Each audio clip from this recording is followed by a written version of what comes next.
정사생인데 이 원숭이 날에 났어. 그런데 딸내미가 원숭이 해를 맞이한 거야. 맞아요. 알겠죠?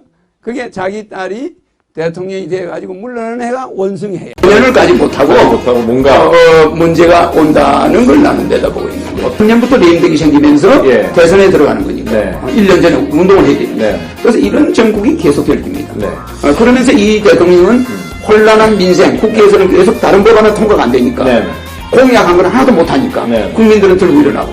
촛불심이 일어나고. 이러니까 가능한 빨리 하고 빨리 가버리고. 네. 물러나려고 하고. 예. 그거라도 개헌 정국으로 해서 그걸 덮으려고. 네. 이런 형국이 전개될 수가 있습니다. 개인은 존경받을 만하고 훌륭한 사람입니다. 네. 그리고 뭐 그 부모님도 나는 존경해요. 네. 그런데 이것이 이상하게 구판처럼 얽혀 있어요. 네. 이번에 당선자가 50.5%, 51% 당선될 거예요. 그렇죠. 아주 박빙이에요. 박빙. 노무현 대통령이 대통령 나가기 전에 네. 이번에 노무현이가 대통령 돼가지고 2년 안에 탄핵 사태가 일어난다. 자충우돌이 일어난다. 예. 그게 정확하게 좀 맞아가지고 그러게요. 조선일보에 났어요. 근데 내가 지금 얘기하는 거 뭐죠? 이번 대통령이 예. 한 3년 후에 대선이 있다. 뭐 이런 이야기를 하잖아. 그렇죠. 그래서 네네. 개헌 정국이 올 수도 있고. 네. 정계 개편이 정계 개편이 올 수도 올 수 있고. 있다. 이 트럼프가 만약에 미국 대통령이 되면은 네. 미국 경제는 활성화됩니다. 아, 그래요? 그러나 만약에 클린턴이 대통령이 되면은 미국 경제는 방위 산업체들 먹이 살리는 경제로 전 세계 분쟁을 일으켜요. 네. 그래서 남북 전쟁이 일어날 가능성도 있다고 봐야죠. 클린턴이 네. 되면은. 왜 그러냐면 클린턴은 보수 세력들이 무기 방위 산업체들이 밀어주는 사람이에요. 네. 저 사람은 자수성가한 사람이에요. 저 사람은 뭔가 생동감이 있고 국민에게 희망을 제시하고 뭔가 말을 뻥뻥 하는 것 같지만 계속 아주 머리가 좋은 사람인데 저분은 미국의 아이콘이고 희망이에요. 네. 이 사람도 부동산 투기가 돈 벌어서 안 벌었어요. 그렇죠? 그러니까 투기 도박의 전문가가 대통령이 되면은 우리 한반도는 전쟁이 안 나는 거예요. 북한이 뭘 원하는지 남한이 뭘 원하는지 알잖아. 남한은 돈 좀 더 내놔라 이거야. 돈만 주면 안보는 100%야. 그래 안 그래요? 에? 그래 우리가 안보 부담 좀 더 하겠다. 이러면 되는 거야 저 사람하고는. 장사꾼이니까. 우리는 돈이 많고 북한은 돈이 없잖아. 그럼 북한은 트럼프한테 뭐 줄 게 있을까? 없어. 그냥 찬밥 대우받는 거야. 그러니까 우리는 이 사람 부탁을 충족해 줄 수가 있다 이거야. 알겠죠? 이런 사람이 더 좋아요. 오히려 의형부여하면서 한국은 우리하고 혈맹이야. 이러면서 가만히 뒷구멍으로 북한하고 손잡아가지고 먹어버린 나라가 월남이야. 그러니까 우리나라도 북한하고 미국이 힐러리 같으면 속닥 할 수 있어 없어요? 굉장히 무서워요. 힐러리가 대통령 되면은 한반도 전쟁이 가능하다 이 말이야. 위험하다 이 말이야. 미국과 북한이 썸씽이 생길 가능성이 있는 거예요. 미국의 대통령 선거가 지금 진행되고 있어요. 맞죠? 미국의 대통령을 한반도 핵전쟁을 막아줄 사람을 뽑아야 되겠어? 할 사람 뽑아야 되겠어요? 막아줄 사람 뽑아야 되겠죠? 그거를 결정할 수 있는 사람은 허경영밖에 없다는 거 맞습니까? 안 맞습니까? 수도 멀쩡한 수도를 우리가 충청도로 옮기고 있는데 그런 거기에 들어가는 돈이 한 50조가 투입돼요. 건설업자들하고 연관된 일을 주로 많이 하려고 그래요. 수도 이전하는 예산 어디서 나오냐는 사람 없습니다. 청계천 만드는데 예산 어디서 나오냐는 사람 없습니다. 이게 우리 국민들이 큰 문제입니다. 지난 총선에서 국회의원 후보들이 내놓은 공약들입니다. 이 공약들의 공통점이 있는데요. 도시에 뭔가를 건립하고 조성하고 지원하는 한마디로 대규모 건설 개발을 하겠다는 겁니다. 예. 우리 국민들에게 나눠주는 거는 예산이 문제가 되고 뭐 큰 건설업자한테 주는 거는 예산이 문제가 안 된다. 이 잘못된 거예요. 그래서 나는 대통령이 되면은 시자재 단체장 선거를 폐지합니다. 그것만으로도 국가 예산이 150조가 전략이 돼요. 150조. 전략됩니다. 역대 인천시장들은 선거철마다 지역 주민들에게 대규모 건설 공약을 약속했다. 하지만 현실성 없는 공약이었다.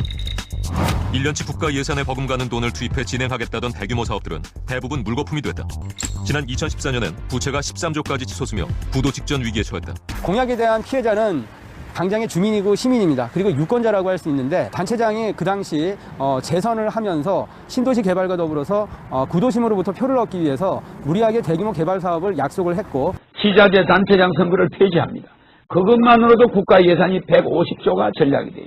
그런데 여러분들한테 이야기한 건국수당, 결혼수당, 출산수당 이거 1년에 47조가 들어갑니다. 47조. 320조 중에 47조 아무것도 아닙니다. 그래서 경제성장 그건 빚 좋은 개살구라. 우리 국민들한테는 국리를 기만하는 거예요. 경제를 말입니다. 680불에서 68불에서 17,000불을 올려놨더니 그 열매는 다른 사람들이 싹 특권층들이 다 따먹었다 이 말입니다. 그래서 내가 대통령이 되면은 나는 경제 살린다. 이따가 말 안 한단 말입니다. 가정을 먼저 살리겠다. 경제를 살리긴 살리되 가정부터 살려놓고 국민들이 정말 편안한 마음으로 잘 살아가고 희망을 갖게 해놓은 다음에 국가 경제는 지절로 살게 되는 거다 이 말입니다. 그런 거 하나 정치인이 따뜻하게 생각해주는 사람이 이 세상에 내가 아무리 눈 비비고 와도 그런 정치인이 한 명이 없는 거야. 가정을 먼저 살려야 되겠다. 이 공약은 반드시 하늘에서 실현시켜 줄 걸로 믿습니다. 65세 이상 노인들은 건국수당을 주겠다. 예. 자, 저게 그 TV 광고였었는데요. 당시엔 좀 황당하다고 얘기했지만은 저게 현실화 됐죠. 예. 자, 보시는 것처럼 저 그 60세 이른바 노인수당이 2013년에 기초연금으로 현실화 됐습니다. 예. 박근혜 대통령의 대선 공약이었지만 뭐 후퇴했다는 논란도 있었고요. 예. 절대 복지 예산이 아닙니다. 우리가 노인들한테 진 빚을 갚는 거니까 매월 노인들한테 50만 원 주는 거는 복지 예산 거지한테 주는 게 아니에요. 예, 이제 결혼을 서로 안 하는 거, 결혼 안 하는 거 세계 1위가 되고, 예, 결혼하는 사람한테는 5천만 원씩, 남자 5천만 원, 여자 5천만 원. 그래서 결혼수당은 사실은 굉장히 중요한 겁니다. 이 결혼수당에는 엄청난 비밀이 있어요. 파괴된 가정을 살리려고 하는 비용입니다, 저거. 국가가 결혼하는 젊은이 한 사람에게 잘 살아라고 돈 5천만 원, 여자애한테 5천만 원 주는 거 절대 많은 돈 아닙니다. 그러면 대한민국을 사랑하게 돼요. 우리나라가 이대로 나가면은 중국이 인구가 앞으로 20억을 돌파할 때 우리 인구는 2천만 명 정도가 되는 거예요. 불과 몇 년 후에 조금 있으면 이제 이렇게 됩니다. 왜? 얼마 전 우리 사회의 주요 기관들이 예측한 대한민국의 미래는 충격적이다. 누구도 이런 21세기를 생각지 않았다. 한때 5천만이 넘었던 인구는 반토막이 난다. 2705년 대한민국은 지구상에서 가장 먼저 소멸하는 나라가 된다. 그래서 우리 인구를 늘려야 된다. 그래서 출산수당을 3천만 원씩을 주게 되면은 그 인구 3천만 명씩 주게 되면은 서로 애를 낳게 됩니다. 출산 장려금 정책이 전국으로 퍼지고 있습니다. 전북 순창구는 장려금 인상을 위한 개정안을 내놓았고 경북 의성구는 넷째 아이에겐 최고 수준 금액인 1,850만 원까지 지원하기로 했습니다. 차라리 개별 가구당 한 명씩 놓을 때마다 1,000만 원씩 준다면 그것이 지금 정부가 하는 다양한 형태의 출산 지원책보다 훨씬 출산을 갖다가 높일 수 있는 부분이 있지요. 이혼 기록은 호적에서 제외시킵니다.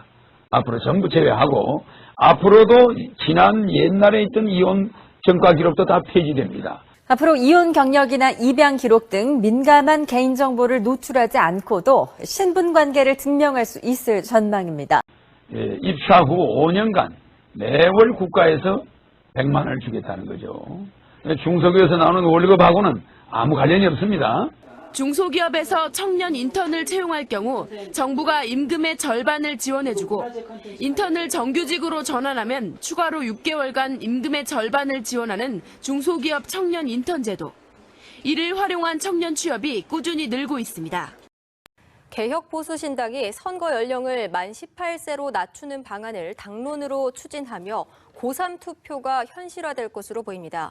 우리 금민 후보가 말씀하신 대로 대학을 평준화하지만 각 과별로 특성이 있게 연세대학은 뭐가 가장 뛰어나고 서울대학은 의대가 뭐가 뛰어나고 이런 식으로 각 대학이 개성이 있어야지 대학이 1등 대학, 2등 대학, 3등 대학 이런 국립대학이라서 지원을 많이 하고 이건 곤란합니다. 그래서 대학을 전체 사립대학화 하면서 또한 청소년들의 비행 문제와 교육 문제가 직결되어 있습니다. 청소년들이 왜 스승한테 대어들겠습니까? 15세 때부터 투표권을 주어야 합니다. 청소년들은 중학교 1학년 때부터 옛날에는 15살이면 결혼을 시켰습니다. 청소년들을 너무 어린애 취급을 해서는 안 됩니다. 15세면은 충분히 대통령 후보를 알아볼 수도 있고 투표도 할 수 있어야 합니다. 네. 야3당과 신당은 이르면 이번 1월 임시국회에서 이번 대선부터 선거 연령을 하향 조정하는 내용의 공직선거법 처리를 추진할 것으로 알려졌습니다. 다만 신당은 적용 시기를 놓고는 이견이 있어 추후 토론을 통해 확정하기로 했습니다.